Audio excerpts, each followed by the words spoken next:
মাই dear student আৰু এটা নতুন ভিডিঅ'লৈ মই তোমালোকক সকলোকে স্বাগতম জনাইছোঁ। ছাত্ৰ-ছাত্ৰীসকল, এই ভিডিঅ'টোৰ জৰিয়তে আমি শিকিবলৈ গৈ আছোঁ প্ৰেজেণ্ট টেন্সৰ বিষয়ে। আমি জানো যে টেন্স তিনিটা, প্ৰেজেণ্ট টেন্স, পাষ্ট টেন্স আৰু ফিউচাৰ টেন্স।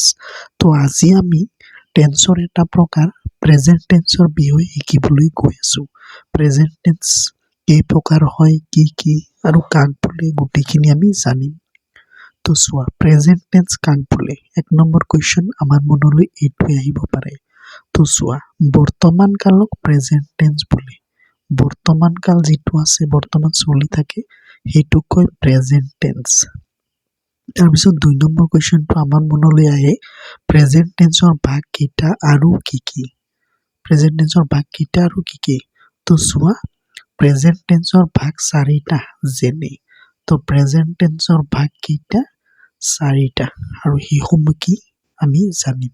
তো চোৱা, প্ৰেজেণ্ট টেন্সৰ ভাগ ৪টা আৰু কি?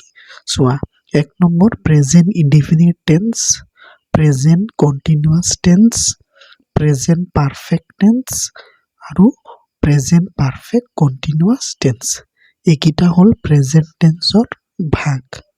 তো প্ৰতিটো ভাগৰ বিষয়ে আমি আকৌ জানিব লাগে। তো আজি আমি এটা ভাগ জানিম।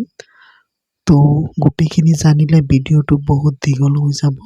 সেইকাৰণে আমি আজি এই ভিডিঅ'টোৰ পৰা এটা ভাগেই শিকিম।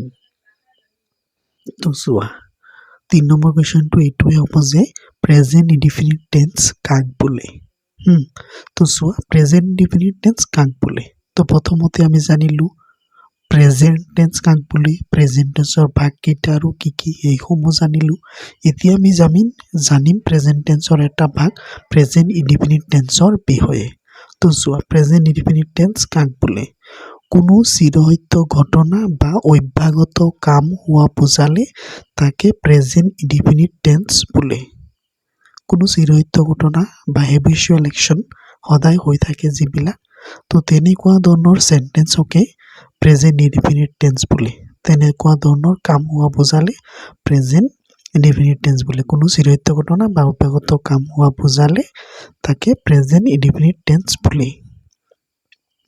পিছত চোৱা, প্ৰেজেণ্ট ইনডিফিনিট টেন্সৰ বিভাৰ্ব নাই।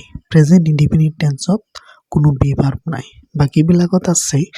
প্ৰেজেণ্ট ইনডিফিনিট টেন্সত বাক্য গঠন কৰোঁতে যদি ছাবজেক্টটো থাৰ্ড পাৰ্চন ছিংগুলাৰ হয়, তেন্তে মূল ভাৰ্বৰ লগত এছ বা ইএছ যোগ দিব লাগে বা যোগ কৰিব লাগে। যদি প্ৰেজেণ্ট ইনডিফিনিট টেন্সত তুমি বাক্য গঠন কৰা আৰু যদি ছাবজেক্টটো থাৰ্ড পাৰ্চন ছিংগুলাৰ লিখা, তেতিয়াহ'লে মেইন ভাৰ্বৰ লগত এছ এটা বা ইএছ এটা থাকে। যদি থাৰ্ড পাৰ্চন ছিংগুলাৰ হয় তেতিয়াহে, আকৌ প্লুৰেল হ'লে নালাগে। তো চোৱা, এটা বাক্যৰ গঠন আৰু এক্সাম্পলো জানিম। বাক্যৰ গঠন হ'ল S plus V plus O', subject plus verb plus object.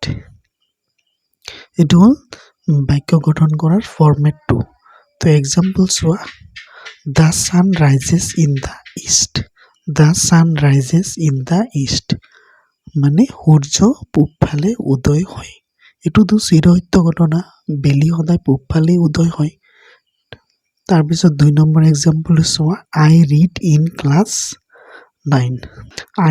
আইটো থাৰ্ড পাৰ্চন নহয় আৰু ছিংগুলাৰ হয়, কিন্তু থাৰ্ড পাৰ্চন নহয়। তো সেইকাৰণে ৰিডৰ লগত এছ বা ইএছ লগা নাই। তো দুটা হ'ল এক্সাম্পল। তো মোক লাগিছে তোমালোকে শিকিলা টেন্স, প্ৰেজেণ্ট টেন্স কাক বোলে, প্ৰেজেণ্ট টেন্সৰ ভাগ কেইটা আৰু প্ৰেজেণ্ট ইনডিফিনিট টেন্স কাক বোলে সেইটো শিকিলা। ধন্যবাদ।